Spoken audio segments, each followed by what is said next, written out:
guys, Matt with Tips for Truckers over here. I was working on the Daytona and I thought of a couple pros and cons of the Tesla semi-truck.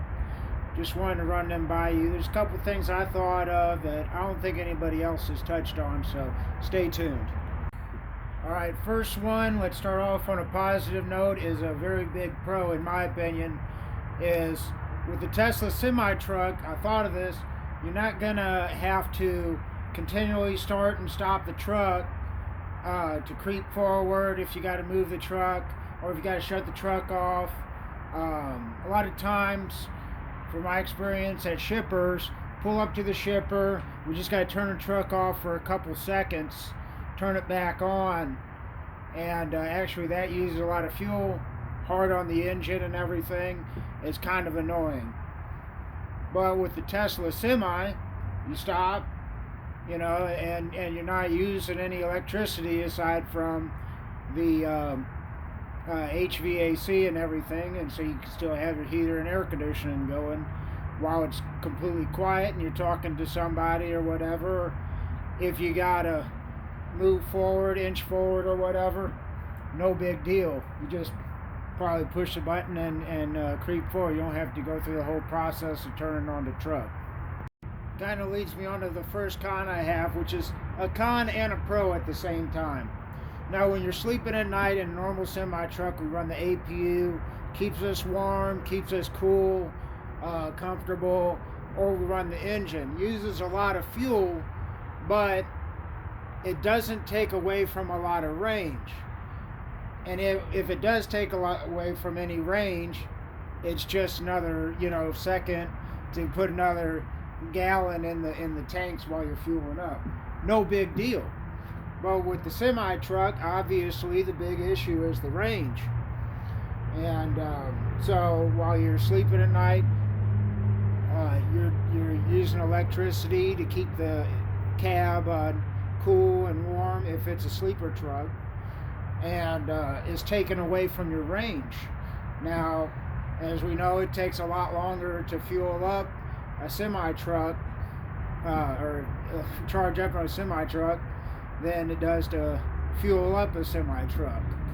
So, but the positive aspect of that is in the Tesla semi-truck, well, I don't know about an APU. APU is very, very little fuel, a gallon every 10 hours or so.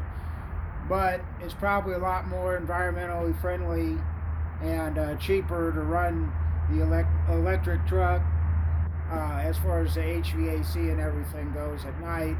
Probably using a lot less electricity than you would use fuel cost-wise.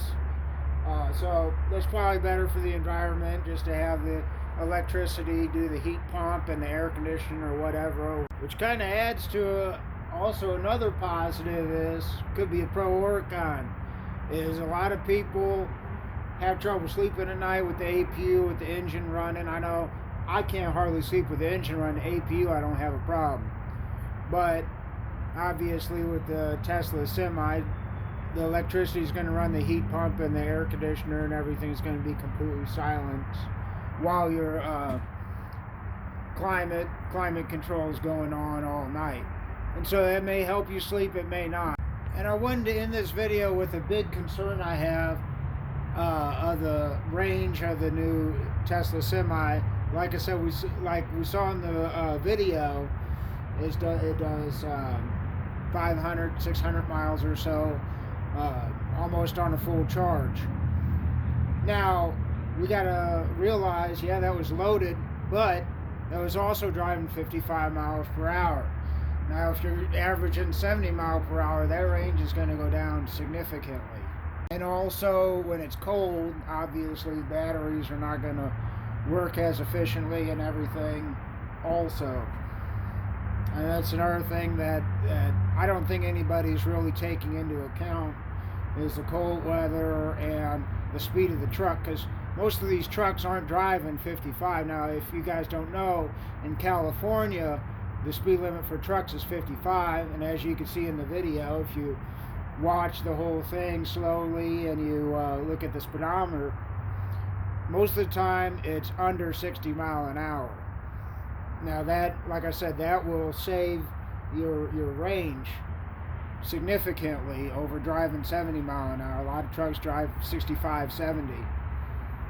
And there's a big difference between 55 mile an hour and 65 mile an hour, because the drag increases with the square of the speed, which basically means the faster you go, your air resistance increases exponentially. So, oh yeah, and here's another one. Big con. They say, oh, with the Mega Charger, it's only gonna take 30 minutes to recharge. You know, with the kilowatt or megawatt an hour charge or whatever, can charge it in 45 minutes, 75%. Well, it only takes 5 to 10 minutes to fuel, and we already got people spending 30 minutes to an hour in the fuel island. Do you really think that guys are just gonna plug in their Tesla semi, go inside, whatever, for exactly 30 minutes or exactly 45 minutes, come right back out and get on their way? I highly doubt it, because we already got, it's a real big problem in trucking, is we already have diesel trucks parking overnight in natural gas pumps and everything, because nobody uses them. But the other thing too is, when you're driving a diesel truck, you don't think about the natural gas trucks, to be honest. I guess is what a lot of these guys' mentality is. But that is a real big thing that nobody's talking about. Yeah, okay, it'll take 30, 45 an hour to charge, but how long is that truck going to be there? And would there be a line waiting for the next guy, or how is that going to work? I'm real curious to see how this is going to happen in the future. This is Matt with Tips for Truckers. Hope you have a great day.